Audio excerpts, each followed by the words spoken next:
Welcome to another student artwork corrections and review.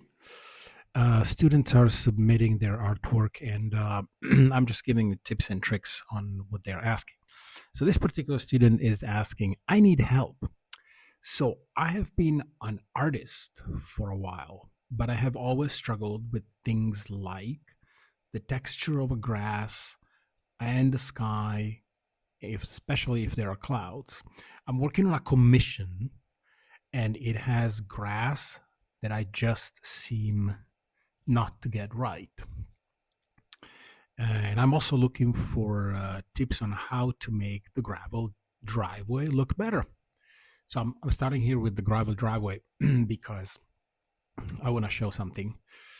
But also, as I started with this video, I noticed that I made a huge mistake, and it's actually been made at the end of the video. So let me know in the comments if you get it. I'm not gonna give any hints, but it's pretty obvious, especially to if you have been painting for a while. And the student continues, I don't know, I'm just struggling and confused. Also, please don't judge me. We're not gonna judge you, don't worry.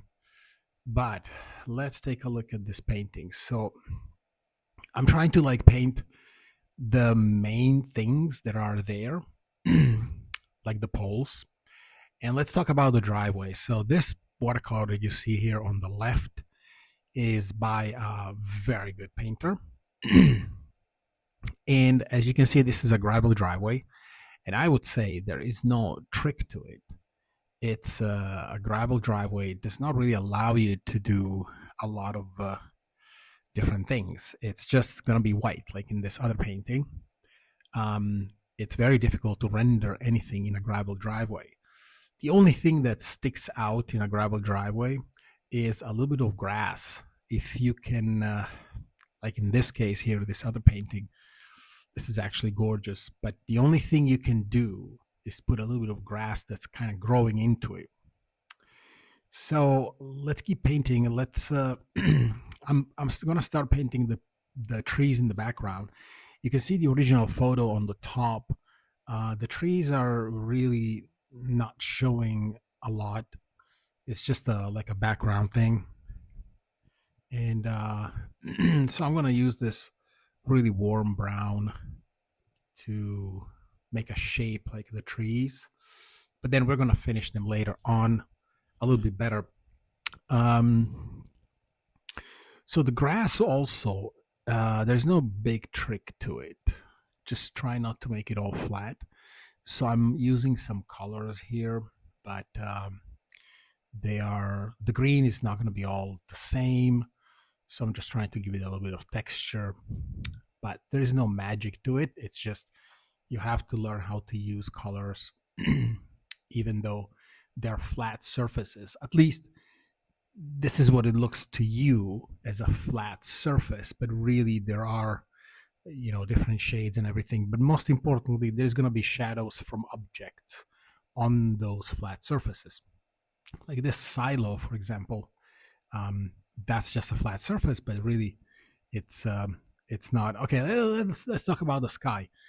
So you actually did the sky pretty well, and I really like it because, like, on the right side, I put up an image of a sky in the sunset, and it looks really, really good. Yours looks really good. It's very similar to the photo, so I would say that you did very well. And then see the sky. Sometimes it's very light. It doesn't have to be blue or doesn't have to have a color per se. It can literally be just almost white. So don't be afraid to make a white sky. Maybe just put some clouds in the sky. But in this case, the original photo does have like a pinkish background. So you did that very well. And I tried to do the sky here, but in watercolor it's very difficult to mimic that kind of clouds, although you definitely can. So the silos that contains everything. This is where you stopped. I see you didn't continue the barn and the silo. Well, the silo is just a cylinder, so you can just paint it as a cylinder, and then on top there is like a little cupola. Um, like we said before, the driveway. I'm trying to like put more tones in the driveway and see not to make it look completely flat, but there's really no um, special way to do gravel. Gravel tends to be extremely flat, so and that's okay. In the original photo, you have some grass coming through, however, not a lot. So if you wanted to hack it a little bit, you could have put more grass like coming through the gravel, but it's not necessary. You don't necessarily have to render every single surface. Um, you can just make it look like a surface and then leave it alone. There's no need for that. And then on the bottom, you have this kind of it's like a patio with cement blocks. I think we're gonna do that later, but I don't see the usefulness of that. I know it's in the photo, it's in the original photo, and this is also, like you said, it's a commissioned work. So somebody asked you to do this, so maybe it has some kind of value for them. The patio, we don't know, and that's the thing. So because we don't know, you can't say, "Oh, I'm not gonna put it there," unless you ask. So if they tell you that they don't care about that little patio, that that's just an accident in the photo, great, take it out. But in this case, we don't know, so we're gonna keep it. So the barn, really, it's not difficult. Um, I know you stop there, but yeah, you just have to pick a really nice red. I'm actually like exaggerating this red because the red in the photo is a lot more darker and it's dull. But I'm using this really nice bright red. Why not? Like the barn is red, so there's no point in like hiding it. Let's make it nice and bright. And also, what happens here is that red is complementary as a color to green, so it's gonna look really nice with the green grass. I'm also painting this little shed here, which might have a probably a big significance for whoever commissioned this to you, um, which is great because we're actually making it a lot bigger than it actually is. If you look at the original photo, um, this little barn, the little shed, that's bigger than in the original photo. But I wanted it like that, and you also painted it like that. So that's great because many times that's what people want. They probably spend their time in that shed, and so it has a emotional value for them. So you wanna put that shed there. And there's a little like a water pump in the grass there, so I'm trying to like paint it and make it nice. Although it's gonna disappear because it's really small, and we're gonna finish the grass. It's not gonna be there. So and it's okay.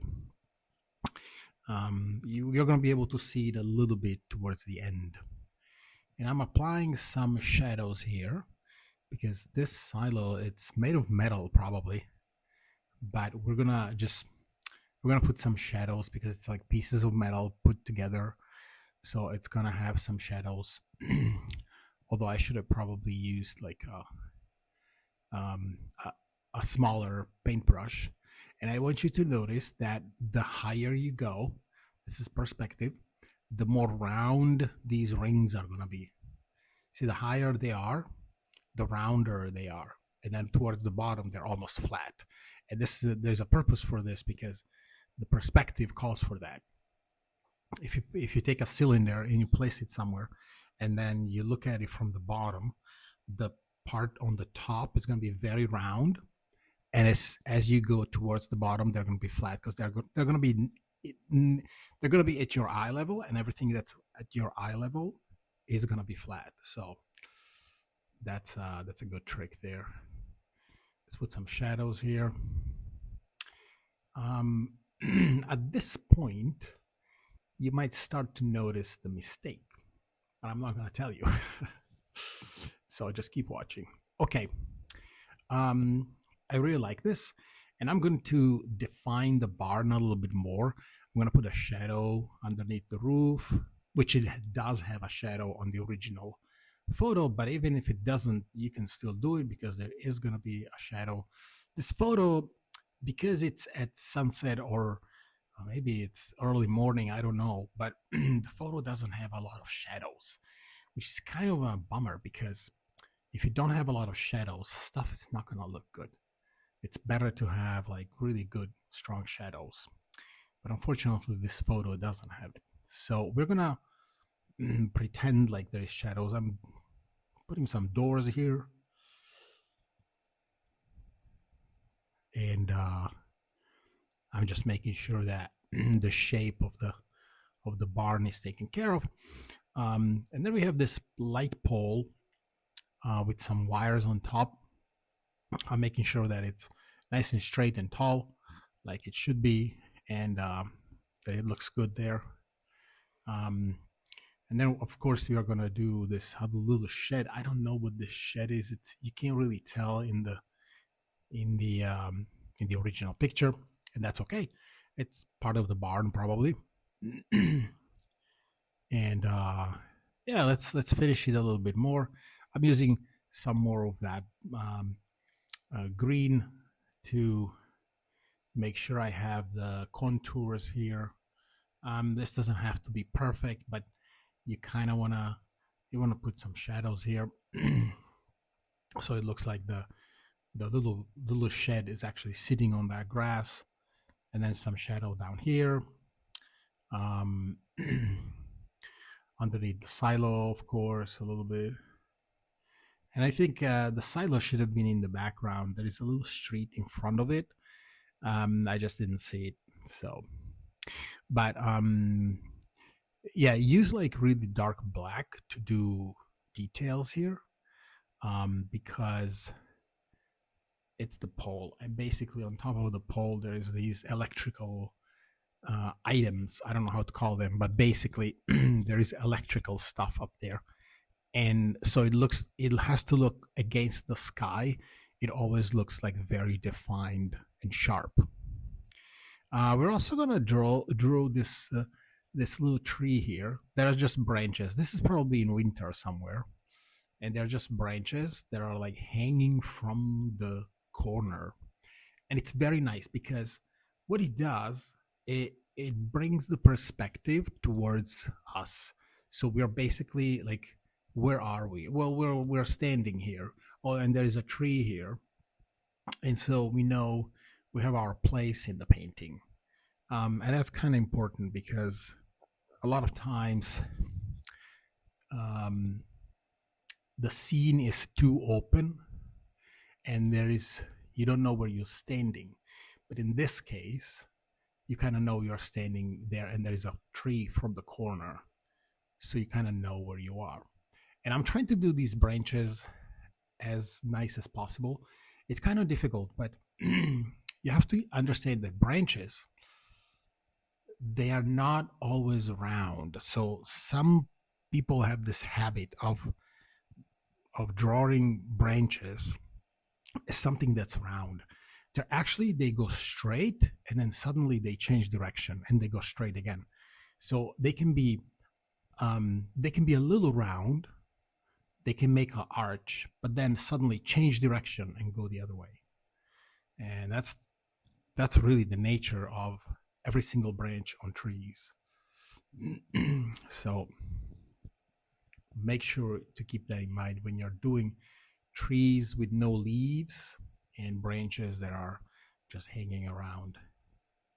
So I'm putting some more shadow here underneath the roof, making the barn a little bit more sharp, so it gets attention, because the sharper it is, the more attention it gets. Your eye is basically drawn to details. So the more detail an area is, the more your eye is going to look at it. And this little shed too, I'm putting some shadows here, although I see that in the original picture it's white. We're going to use a special pen to do those white, the white doors and the trim and everything. Here's another tree that, see how jerky I am there with the paintbrush, and that's because the branches are, they work just like that. They go up, up, up, and then suddenly they veer off course and they go sideways, and that's how trees are. That's how trees look natural and original, because otherwise they look a little artificial. They look made of Play-Doh, and that's not good. So this little tree is there. I don't know if this has any significance. It's kind of in an odd spot, but okay, let's put it there. Um, here's another pole, the electrical pole, and on top I'm again doing the electrical stuff, which I call electrical stuff. I don't know exactly how it works, but what's missing is the electrical cable, which probably brings the electrical power everywhere. So we're going to do that later. And let's define these trees a little bit better in the background. So we're going to do like a light green. It's clearly in winter, so it's going to be brownish green. If you have a lot of trees like woods and you're looking at them from the distance, it looks green, brown, gray. To be honest, it doesn't look, it's not very green. Even if it's evergreen trees, they're all gonna look a little pale compared to everything else.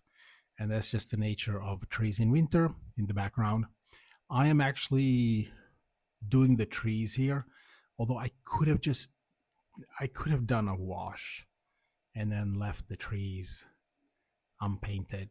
So it would have been like a,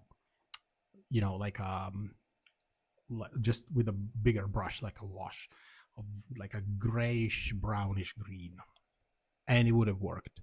But I decided to like go with the little trees up and down with my paintbrush, and that's okay too. So we need to remember to do the cable on the top, and I'm painting this.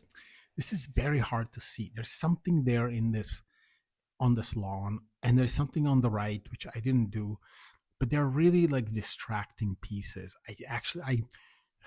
I wish I wouldn't have put anything there, because it looks like it's like some kind of little garden that somebody dug out and they were trying to grow something there, but in winter there is absolutely nothing. So it kind of looks weird. But okay, I painted it. Let's go with what's in the picture, since this is a commissioned thing. All right, so let's do the cable. Now, the important thing to understand here, do not stop. Once you start, just go. You know what I mean? Like, do not stop, because these cables are in tension, and they're gonna look weird if they are like interrupted. So once you start doing a cable, don't stop. Just keep going. Make it as straight as possible. Actually, this one, it's like almost going a little bit of, it's going a little down and then up, and that's how cables work. Let's put a little shadow here, and that's gonna signify that the pole is there, and it's casting a shadow on the gravel and on the grass. And the shadow is going to be divided because in between the grass and the gravel there is like a little step. So it's very important to divide the shadow. It would have worked without it too. It's fine. I'm trying to put some more texture in this grass. It's not easy because there is not much texture in the photo. This is a very unfortunate photo. It's hard to paint because the subject just doesn't. If they would have moved, if they would have gone 10, 15 steps forward, but also on the left, that would have been much better. The barn would have been more visible. This funky perspective in the front, like you're in the middle of the driveway, doesn't work very well. You would have had like a 3/4 of a driveway. It would have worked much better. but this is what we got. So let's try to make it as good as we can. This is that funny the the papers that are in the front. We don't know if they are important or not. Now, here's something to remember: when somebody commissions something to you, you cannot make any assumptions. And if you take something out of the painting because it doesn't work, you either discuss it beforehand with the with whoever commissioned this to you, or you leave it there. Um, okay, I'm using this little pen, which has white ink in it. It's very handy, and it's great to do, as you can see, to do trim or doors or just do highlights. It's extremely handy. Now, one way you can accomplish this without a pen like this, if you don't have it, I think I got this pen like a dollar store, and it's supposed to be like an eraser pen. Like you can go over ink and it will erase the ink. But if you don't have it, you can also scratch the paper, but that's an advanced technique because you can damage the paper. But as you can see, this works very well. And otherwise, you can use acrylic, but acrylic doesn't work that well. It's not that covering. So I prefer the pen. And this is really small, so I mean the pen really comes handy. I'm also gonna use the pen on the poles. It's not really necessary, but I did it anyways. Okay, what I was saying about the commissions is that when somebody commissions something to you, try not to change it too much unless you negotiate the new vision with the owner, because like this little patio in the front could have been very important for them and we don't know, or they could have just said, oh, I don't care about the patio, that's just the photo, somebody took the photo and I don't care about the patio. So the patio really doesn't work well here, but we're going to do it anyways because we don't know. And that's the thing, if you don't know, you cannot change it. Otherwise, you're going to be in a lot of trouble. They might not even like it without the patio because it might have some kind of significance to them. So you're kind of bound to that. In art restoration, it's called the minimum intervention, basically, which means you are not allowed to do changes unless there is a reason for them.